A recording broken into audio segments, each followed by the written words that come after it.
Sir PLA வந்து booth level agents AIADMK இருக்கு, திமுக இருக்கு பார்க்க முடியுது. தாவேக்காக்கு அது எந்த அளவுக்கு இருக்கு? அவங்க எங்க சார் கிரவுண்ட்ல இருக்கு? நீங்க ஊர் பகுதியில இருந்து என்ன செய்திகள் வருது தாவேக்காவுடைய? பிஎல்ஏ இல்லாத 2 கட்சி எதுன்னு பாத்தீங்கன்னா, ஒண்ணு காங்கிரஸ், இன்னொன்னு தாவேகா. காங்கிரஸ் எங்க இருக்கு? ஒண்ணும் கிடையாதுங்க, சும்மாங்க. பிஜேபியே ரொம்ப கம்மியா இருக்கு. சென்னையில மட்டும் கொஞ்சம் இருக்குன்னாங்க. ஊர்கள் எல்லாம் பிஜேபியே கிடையாது. பூத் கமிட்டி போட்டோம்னா அவங்க வேற ஏதோ பால் பூத்து சொல்றாங்க போல இருக்கு.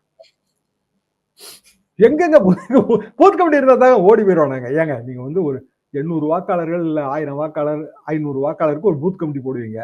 அதுல 4 பேர் 5 பேர் இருப்பான். சில இதுல 10 பேர் கூட இருக்கான்.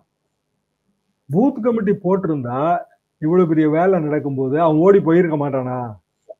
பிஜேபி எங்க ஓடி வந்திருக்கு? காங்கிரஸ் எங்க ஓடி வந்திருக்கு? தாவேகா எங்க ஓடி வந்திருக்கு? அதிமுகவும் திமுகவும் தான் பதை போட இருக்கு. என்ன காரணம்னா அவங்களுக்கு தான் அந்த ஆட்சியை பிடிக்கிற ஸ்கோப் இருக்கு.